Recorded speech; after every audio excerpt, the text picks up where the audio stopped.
விவசாய ஆர்வலர்கள் நேயருக்கு எல்லாத்துக்கும் வணக்கமுங்க. நான் விஜய் டிவி புகழ் விவசாயி தோரன் மஞ்சுநாதன் பேசுறேனுங்க. நம்ம யூடியூப் சேனலை லைக் பண்ணுங்கள், ஷேர் பண்ணுங்கள், மறக்காம சப்ஸ்கிரைப் பண்ணுங்க. அண்ணா வணக்கம்ண்ணே. எப்படி இருக்கீங்க? நல்லா இருக்கீங்களாண்ணே? நல்லா இருக்கு. இப்போ நம்ம கர்நாடகா ஸ்டேட்டில் சிக்பல்லாபுரம் டிஸ்ட்ரிக்டில் சிந்தாமணி மாட்டு சந்தையில் இருக்கோம். இந்த சந்தை வந்து வார வாரம் ஞாயிற்றுக்கிழமை நடந்துகிட்டு இருக்கு. இந்த சந்தைக்கு நீங்கள் வந்திருக்கீங்க, எத்தனை மாடு வாங்கியிருக்கீங்கண்ணே? இதான் ஃபர்ஸ்ட் டைம் எங்களுக்கு. இதான் ஃபர்ஸ்ட் டைம் வந்திருக்கீங்க. எத்தனை மாடு வாங்கியிருக்கீங்கண்ணே? 2 வாங்கியிருக்கீங்க. யார்கிட்ட வாங்கியிருக்கீங்கண்ணே? சக்தி அண்ணா கிட்ட வாங்கியிருக்கேன். சக்தி அண்ணா வாங்கியிருக்கீங்க. சரிங்க.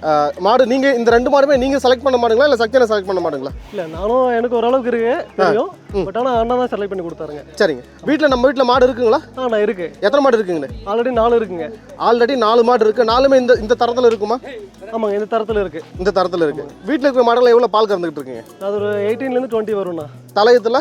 இல்லை, தலையத்து இருக்கு, சில செகண்டும் இருக்கு. சரி, தலையத்து மாடு எவ்வளோ பால் கறக்குதுங்க? தலையத்து 20 வரைக்கும் வந்திருக்குண்ணா. 20 வரைக்கும் வந்திருக்கு ஒரு நாளைக்கு. ஆமாங்க.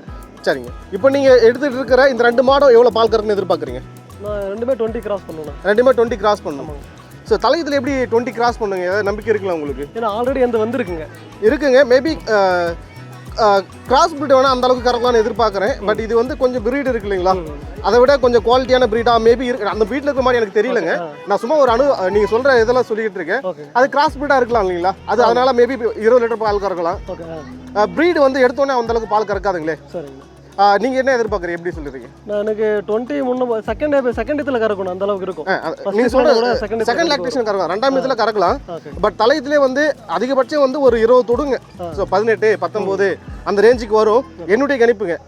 சரிங்களா? இது தவறாக கூட இருக்கலாம். சரி சரிங்க. நானும் இந்த வாரம் மாடு வாங்கியிருக்கேன் சிந்தாமணி சந்தையில்.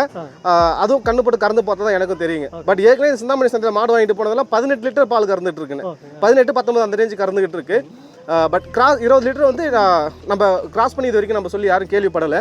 நம்ம முதல் முறையாக மாடு வாங்கியிருக்கோம். நம்மளுடைய அனுபவத்தை என்ன வருதுன்னு பார்க்கலாம். சரிங்க. இப்போ இந்த மாடு வந்து எத்தனை பல்லுங்கண்ணே? Sir 2 பல்லுங்க sir. 2 பல்லு? ஆமாங்க. 2 பல்லு. சுழி சுத்தங்களா? சுழி சுத்தமாக இருக்கு. சுழி பார்ப்பீங்களா? பார்ப்போங்க. சுழி பார்ப்பீங்க. சரிங்க. காம்பெல்லாம் கரெக்டாக இருக்க செக் பண்ணிங்களா? தலையத்தில் நம்ம காம்பு செக் பண்ண தேவையில்லைன்னு நினைக்கிறேன். இடைவெளியெல்லாம் கரெக்டாக இருக்குங்களா? கரெக்டாக இருக்குங்க. நீங்களும் சக்தி அண்ணனும் சேர்ந்து 2 பேரும் சேர்ந்து எடுத்துருக்கீங்க? ஆமாங்க. சரிங்கண்ணா சரிங்கண்ணா. இந்த மாடெல்லாம் பிடிச்சதான் எடுத்தீங்களா? நான் பிடிச்சதுங்க. சரிங்க. இந்த மாட்டுக்கு எத்தனை பல்லுங்க? இது 2 பல்லு தாங்க. 2 பல்லு தான். இத்தனை பல்லு தான் வேணும்னு சொல்லிட்டு நீங்கள் சொன்னீங்களா ஏதாவது சத்யானங்கிட்ட? ஆமாம், நம்மளுக்கு தலையத்து இருந்தால் போதும். 2 இல்லை 4. ஆமாங்க. நீங்கள் சொன்னீங்க. ஆமாம். சரிங்க சரிங்க. இது வந்து 20 லிட்டர் கிராஸ் ஒன்று சொல்லிட்டு நீங்கள் ஏற்கனவே சொல்லியிருக்கீங்க. இது கண்ணு பொறுத்தல இன்னும் எத்தனை நாள் இருக்குங்கண்ணே?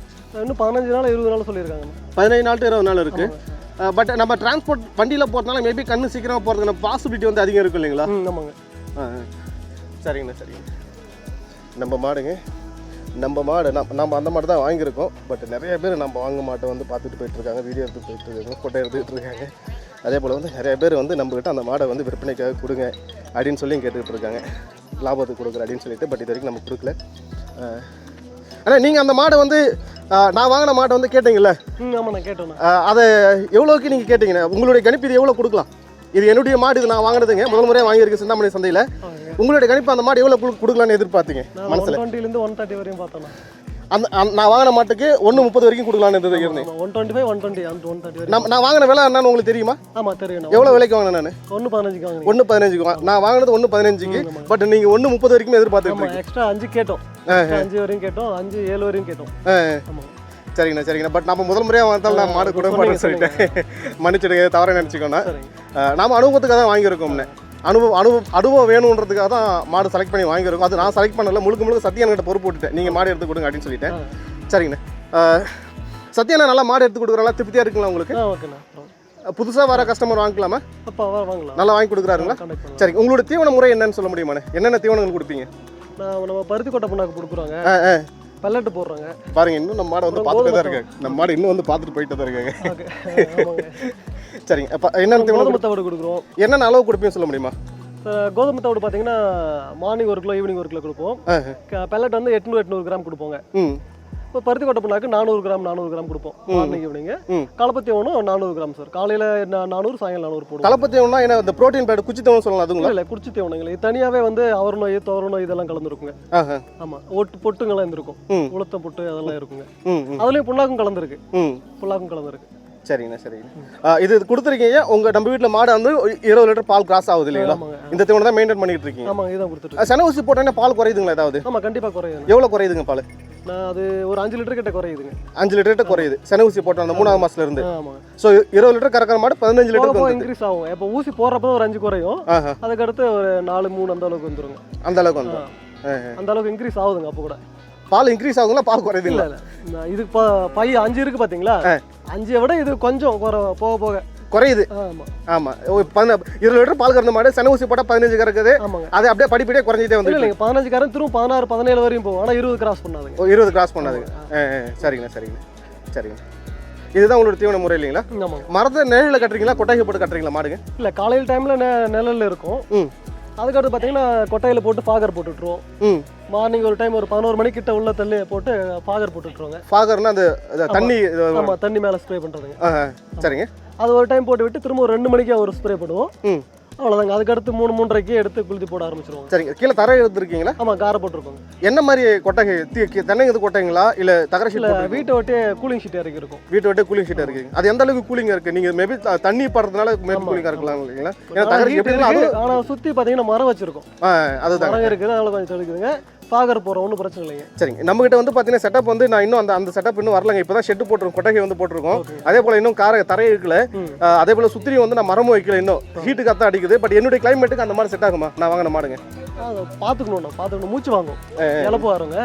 மறுபடி பார்த்துக்கிட்டா ஒன்றும் பிரச்சனை இல்லைங்க. பாருங்க, இன்னும் மாடை பார்த்துட்டு தான் இருக்கு. நம்ம இப்போ இங்கே என்ன கிளைமேட், சிந்தாமணி கிளைமேட் இருக்கும், அதே எங்கள் கிளைமேட் கூட வானே முடியுங்க. அங்கேயும் சேம் இதே மாதிரி தான் வெயில் அடிக்கும்.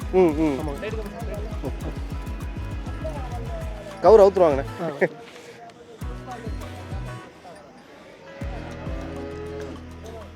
இப்போ ஓரளவுக்கு தாக்கு பிடிச்சி எனக்கு பால் கொடுக்கும்போது அந்த என்னோட ஹீட் கொஞ்சம் ஹீட்டாக தான் இருக்கும் எனக்கு. ஒரு லிட்டர் 2 லிட்டர் குறையலாம் தவிர மற்றபடி கொடுக்குங்க. ஏன்னா கண்டிப்பாக இழப்பாங்கம்மா. இழப்படிக்கும், இழப்படிக்கும். நீங்கள் அது மேலே தண்ணி ஊற்றுறதோ அந்த மாதிரி பண்ணிக்கலாம். மதிய டைமில் நீங்கள் என்கிட்ட இருக்கிற இதான் ஃபர்ஸ்ட் மாடு, HF மாடு. இப்போ தான் முதல் ஒரு HF மாடு வாங்கியிருக்கேன். இல்லை, HF மோஸ்ட்லி எல்லாமே இழப்பு வரும். ஜெர்சியான ஓரளவுக்கு தாங்கும், HF இழப்பு வரும். பட் ஒரு ஃபார்ம் வந்து சக்ஸஸ்ஃபுல்லாக கொண்டு போகிறதுக்கு HF பிரீட் தான் பெஸ்ட் இல்லைங்களா? ஆமாம், ஏன்னா ஜெர்சி வந்து இன்னும் சென ஊசி போட்ட உடனே பால் குறைஞ்சிரும். ஆனால் HF வந்து ஓரளவுக்கு தாக்கு பிடிக்கும். 8 மாதம் வரையும் ஓரளவுக்கு கறந்துட்டு இருக்கும். ஒரு 12 வரையானா கறக்கும். ஆனால் ஜெர்சி எல்லாம் பொறுத்த வரையும் ஒரு 5 6 வந்துடும். 5 6 வந்துடும். ஆமாம், அதனால இது பரவாயில்லைங்க. ஆமாம், ரேட் கொடுத்தாலும் குவான்டிட்டியில் குறைஞ்சிருது. இது ரேட்ன்றதை விட குவான்டிட்டியில் இன்க்ரீஸ் ஆகிட்டு ஆவரேஜ் ரேட் வந்துடும். சரிங்கண்ணா சரிங்கண்ணா. நீங்கள் உங்கள் ஃபீடிங் மெத்தட் சொல்லிட்டீங்க. இதிலே வந்து நான் வாங்கின மாடை பற்றி நம்ம உங்கள்கிட்ட டிஸ்கஷன் பண்ணிட்டோம். அதனால ஒருத்தான மாடுங்களா அது உங்களுடைய கணிப்புக்கு? ஆமாங்க, நல்ல மாடு. நாங்களே கேட்டோம், மிஸ் பண்ணிட்டோம் ஃபஸ்ட்டு கேட்டிருந்தோம். நம்ம சரி 1.15 கொஞ்சம் அதிகம்னு நினைச்சோம். அப்புறம் போகலாம் தெரிஞ்சு ரேட்டு இன்னும் நல்லா இன்க்ரீஸ் ஆகிடுச்சு.